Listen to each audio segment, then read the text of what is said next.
Microsoft ওয়ার্ডে কীভাবে আপনি ওয়াটারমার্কটি করবেন সম্পূর্ণ ভিডিওটা দেখার জন্য অনুরোধ করছি। চলুন আমরা ওয়াটারমার্ক দেখে কীভাবে কাজটি করতে হবে। আসুন। মাইক্রোসফট ওয়ার্ডে ওয়াটারমার্ক কীভাবে করবেন। তো আপনার ওয়াটারমার্ক করার আগে আমি ওয়ার্ডে প্রবেশ করেছি 2007 ভার্সন। যে কোনো ভার্সনে একই স্টাইলে কাজটা করতে পারবেন।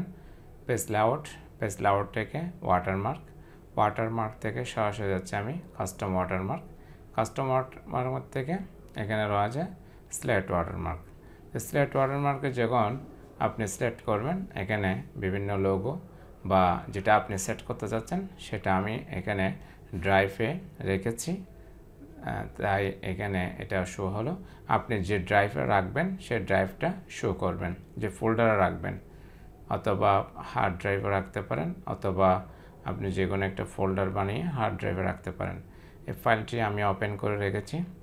তো এখান থেকে আমি এই লোগোটা সিলেক্ট করেছি, অ্যাপ্লাই, ক্লোজ করলাম।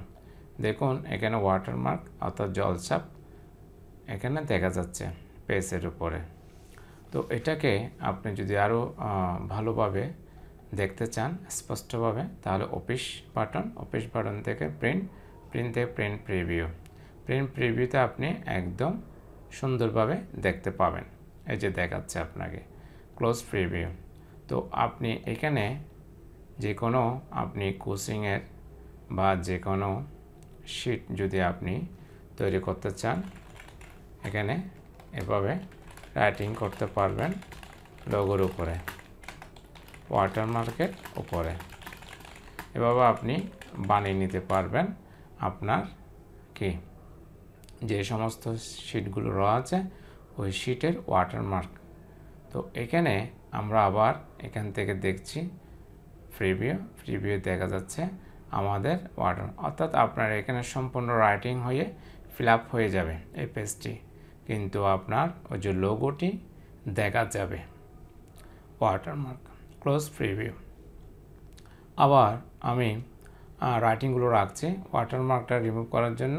আবার ওয়াটারমার্ক এখান থেকে রিমুভ ওয়াটারমার্ক দিলেও চলবে, অথবা আপনি Ctrl+Z দিচ্ছি, আমি আবার এনেছি। আবার ওয়াটারমার্ক রিমুভ না দিয়ে যদি কাস্টম ওয়াটারমার্কে যান এখান থেকেও নো ওয়াটারমার্ক দিলেও চলে গেল।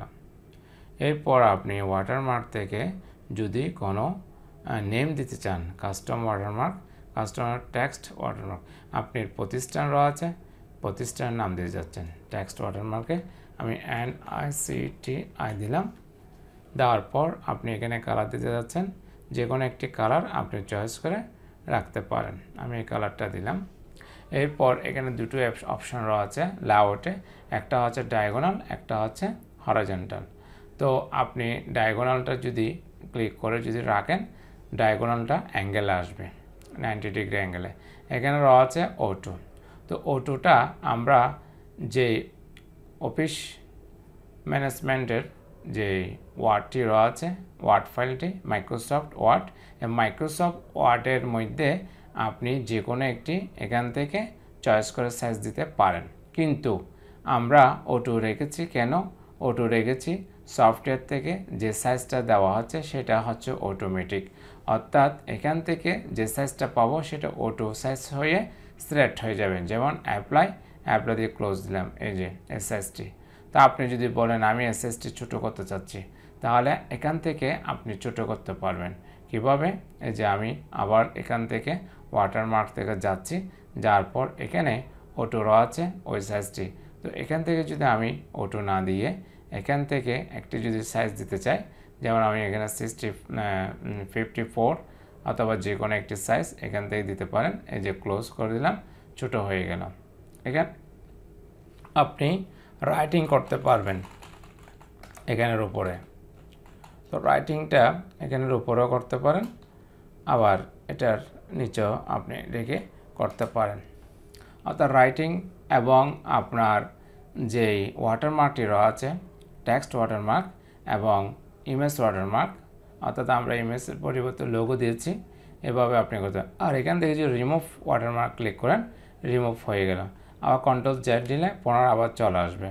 অথবা আপনি এই স্টাইলে কাস্টম ওয়াটারমার্ক দিয়ে থেকে আবার এই সাইজটাকে যদি আপনি অটো করতে চান, এখানে ক্লিক করে অটো সাইজটা আপনি রাখতে পারেন।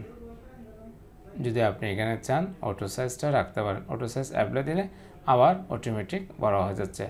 আর এটা ডায়াগোনাল অ্যাঙ্গেলেরও আছে। হরাইজন্টাল দিলে আপনার স্ট্রেট হয়ে যাবে। স্ট্রেট অন অফিস বাটন থেকে প্রিন্ট থেকে প্রিন্ট প্রিভিউ আপনারা দেখতে পাবেন একই স্টাইলে। আবার ক্লোজ প্রিভিউ। আবার এখান থেকে ওয়াটারমার্ক থেকে রিমুভ ওয়াটারমার্ক, কোনো কিছু নেই। তো আজ আমরা ওয়াটারমার্ক নিয়ে একটু আলোচনা করেছি, আপনাদেরকে ওয়াটারমার্ক কীভাবে করবেন সেটি দেখিয়েছি। তো আপনারা এই ভিডিওটি সম্পূর্ণ দেখলে একদম ইজিভাবে আপনারা কাজটি করতে পারবেন। তো আজ এই পর্যন্ত। সব ভালো থাকুন, সুস্থ থাকুন। আল্লাহ হাফেজ। আসসালামু আলাইকুম।